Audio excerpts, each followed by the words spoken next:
This week on Arts InSight, art and style with a music legend. The interesting thing that happens for artists is that they are looking for a voice. It seems that unless you have a voice that people recognize, no one will know who you are. Capturing the Colorado back roads. I want people to be confused and maybe a little startled by the pictures, and they have to sort it out themselves. A musical prodigy on the modern and ancient world. Spent a quiet life, an introspective life, playing his instrument to communicate with the higher power. And the life and legacy of a Hollywood icon. No one in motion picture history has been more important to film than DeMille. I'm Ernie Manous, and it's time to get Arts InSight.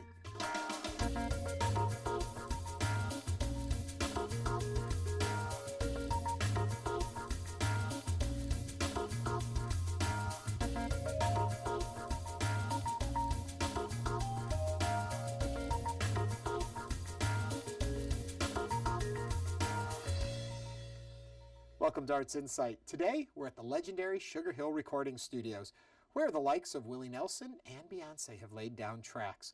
We'll hear stories of these hallowed halls a little bit later. But first, he's one of the most influential music makers in history.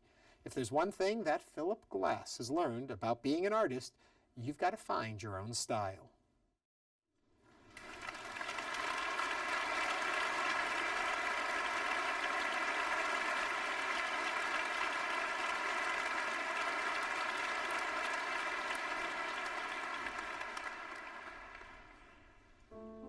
I did a book for Norton. It was a big publisher about less than a year ago. And I had never written a journal down. I didn't have a journal. But what I did have, I can remember when I wrote pieces of music, and I used music as a template to remind me of where I was in my life. And so it turned out I could remember everything.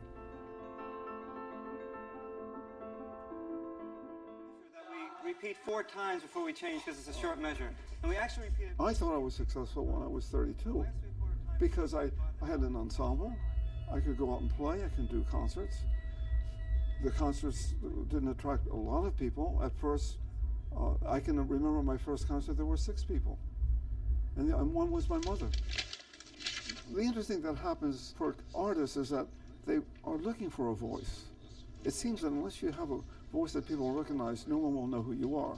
So as a young painter or writer or a musician, you're going to look for a style that will be yours. Style, personal style, is a special case of a general technique.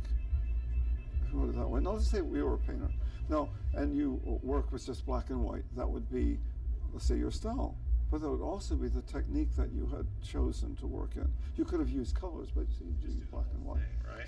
Same thing happens in music. I'm not quite sure what you're doing to do. We will find a personal style. It happens, I wouldn't say automatically, but by the time anyone is close to 30, they will have arrived there. But once you've arrived at that style, the problem is you have to get rid of it. Because if you don't get rid of it, it's like you're wearing the same shirts that you wore when you were 25 years old. You wouldn't do that. You continue to grow, you continue to change.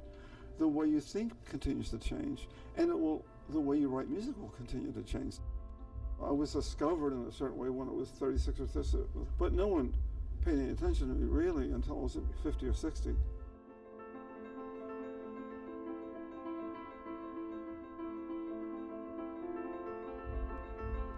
We start very young, and and we don't retire. You do it as long as you can. I guess it turned out all right. People liked the book, but I'm not going to do it again. It was so much work, much harder to do than writing music.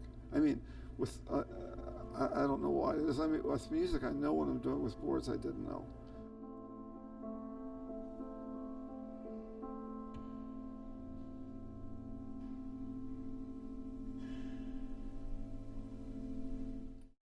Catch our full interview with Philip Glass on next season's Interviews, airing Sunday nights at 6:30 on Houston Public Media TV 8.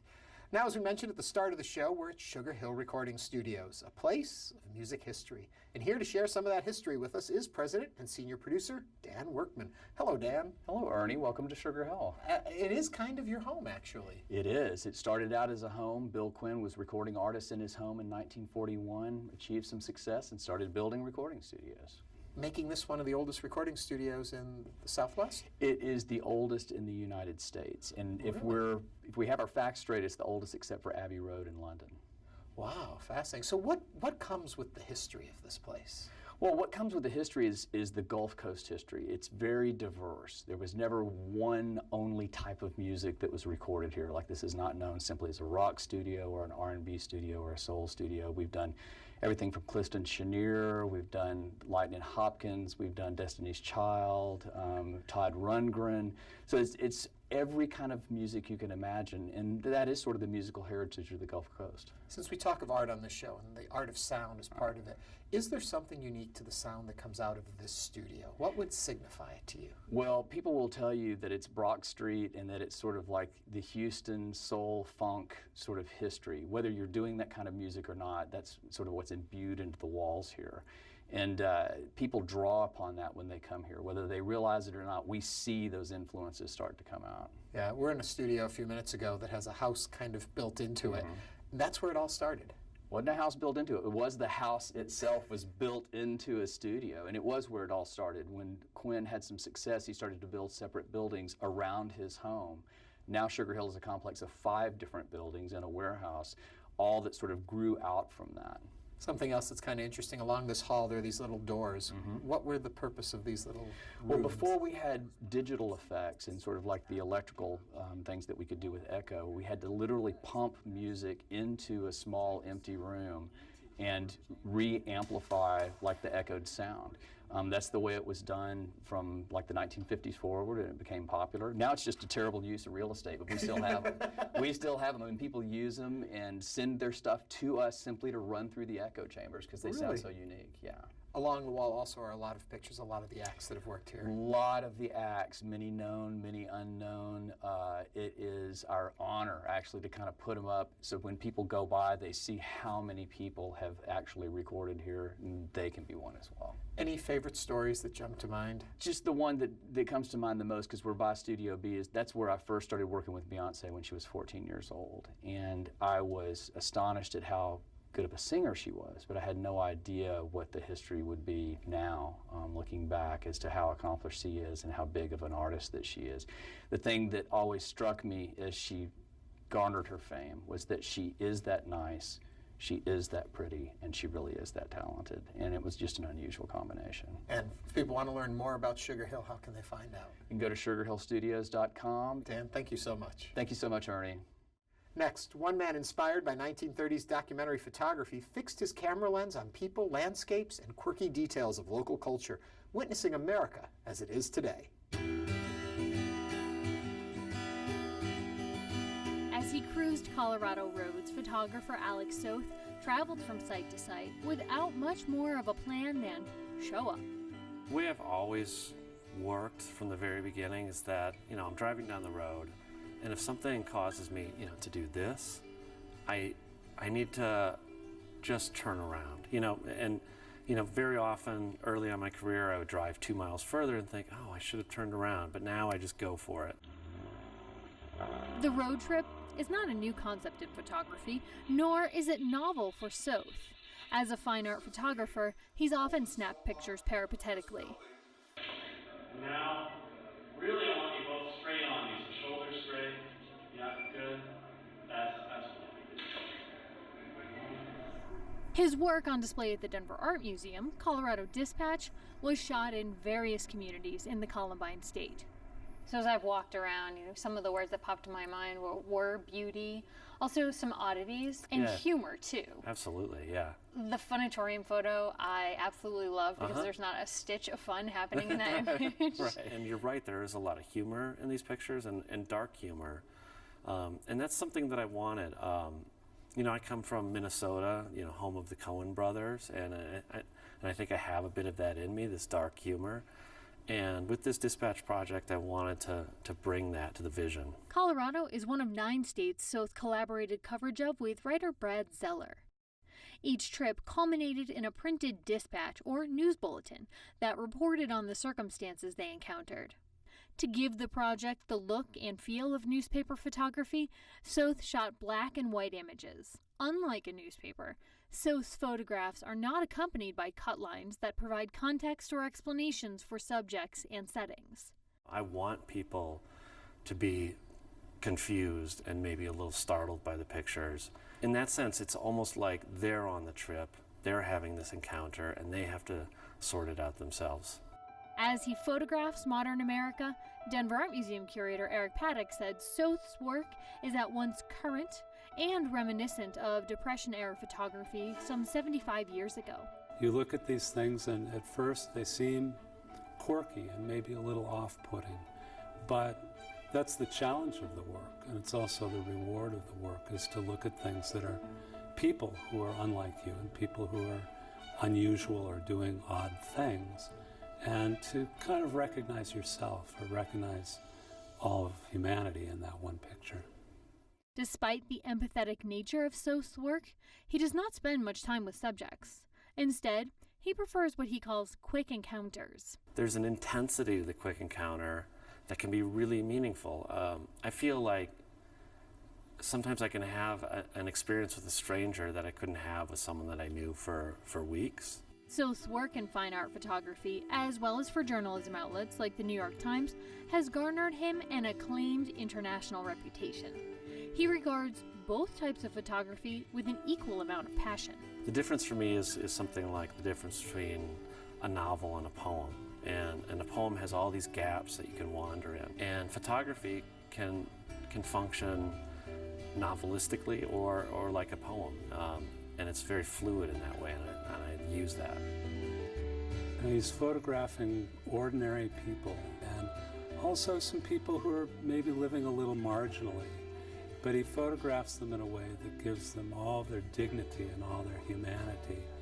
And it seems that that's one of the things that art is for, is to remind us that on some level we're all the same. To find out more, visit alexsoth.com. Next, during his lifetime, this Iranian-born musician and philosopher witnessed the traditions of the ancient world give way to the modern age. Through his art, he remained faithful to both.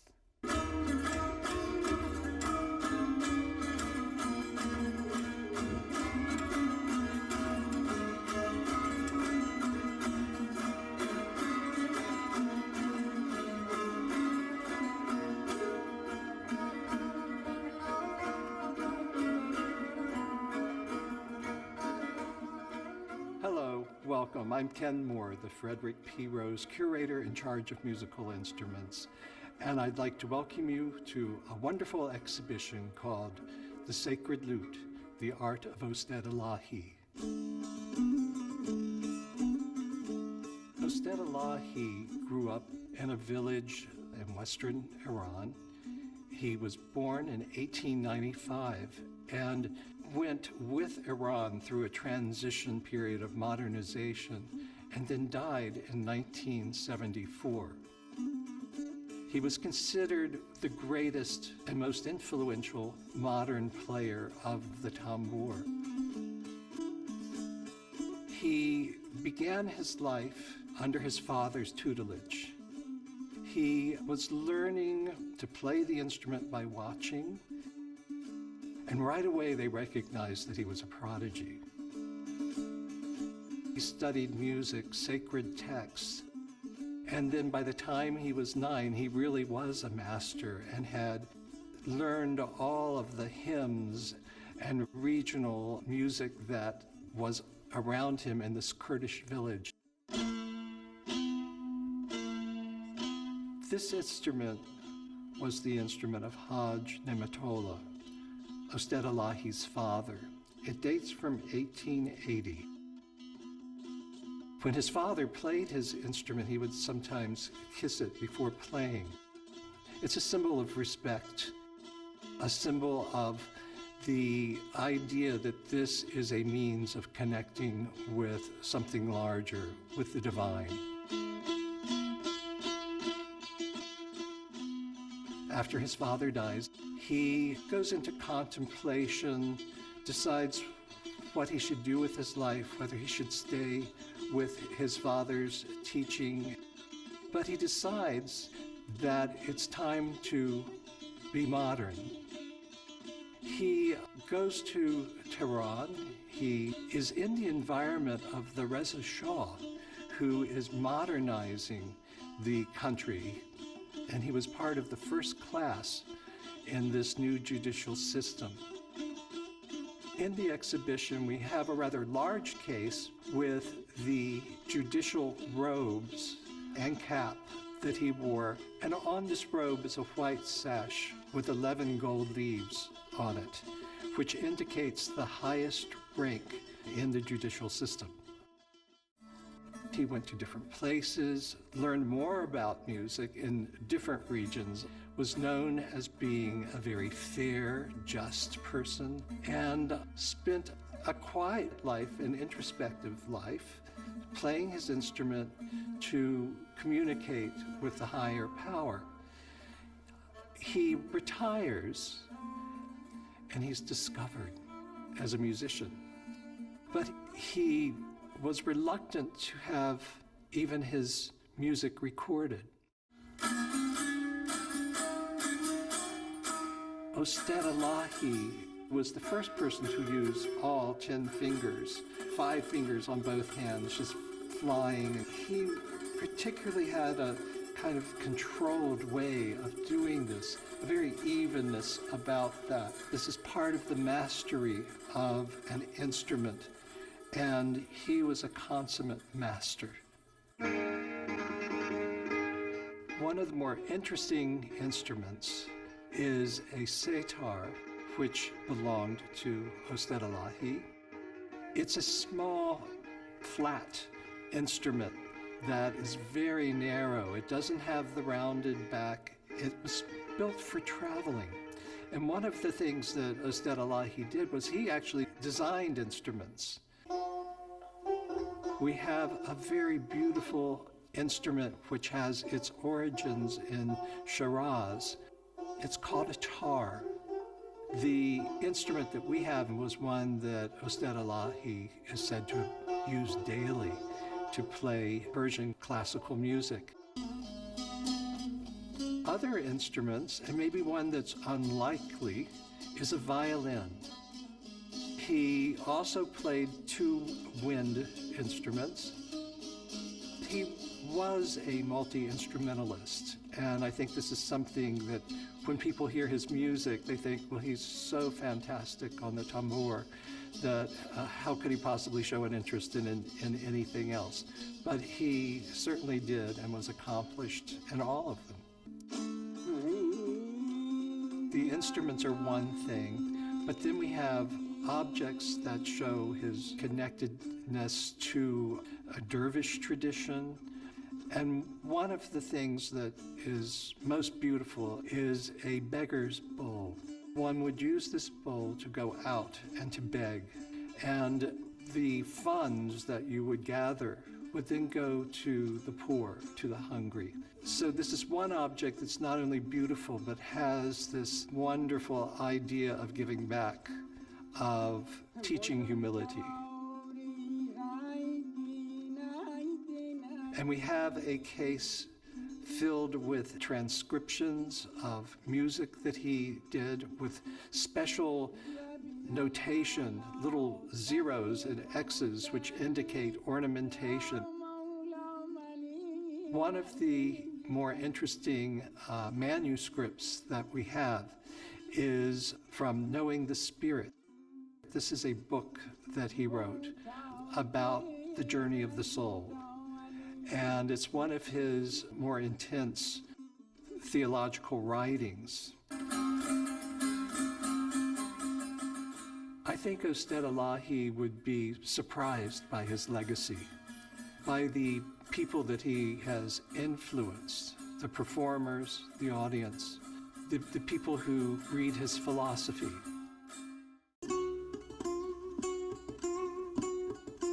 I think he was such an intimate person, playing in an intimate setting, that he never expected to have an exhibition anywhere, probably would have told us not to do it.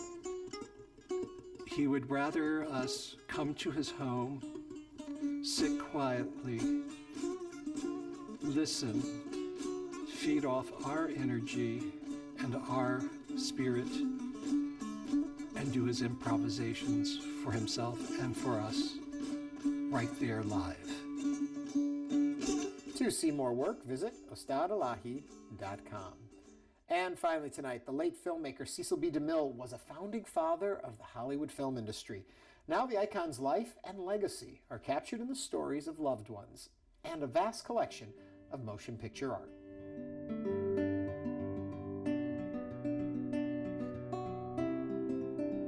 I was so crazy about him that I paid attention to what he was doing and what he said. And at home, he was a storyteller. He was very quiet at home. The women ran his life. And he did what he was told and sit where he was pointed. I mean, he was wonderful. He was a family man. But he loved to tell stories, history, anything. He felt a responsibility to his audience. He felt he had a message to convey, but also he felt that he was going to do it the way he wanted to do it and not be messed with, but he also let the people working for him have their freedom. When he made the film, he hired the best artists he could find from all over the world and let them go. He didn't tell them what to do or what to paint or how to craft an idea. He wanted to hear from them. And he would give them the script and tell his art department or his production designer, go. And they would come back with paintings that completely influenced how he shot a scene. DeMille loved women. He loved working with women. And of course he liked men too, but for that day and age, he hired more women than anybody. Annie Balkins was his cutter for every film that he ever made, I think since the fourth film he made. She was 90-something when she did the Ten Commandments. And his writers were, a lot of them women. He just liked working with women. Grandfather had a great sense of history. Where other directors and producers just left their things at the studio, Grandfather took them home. And the studio destroyed half that stuff. I mean, they were taking beautiful works of art, paintings, and whitewashing them so they could use the 25-cent board again. Grandfather took all his things home. When he died, we had about 40,000 pieces of motion picture art. First, I have all these things that have never been seen, and they're magnificent. The artwork, the photographs, the stories are wonderful, and it's a way in which to look at DeMille through the eyes of how he saw art and how he saw his faith. But no one in motion picture history has been more important to film than DeMille. It's just too bad there isn't a treasure trove of every major film personality in Hollywood, but this is unique. This is a unique collection in its genesis, in its execution, in its preservation, and in what she's doing to keep it circulating and sharing it with educational institutions, the public, film students. It's great. So this doesn't happen ever.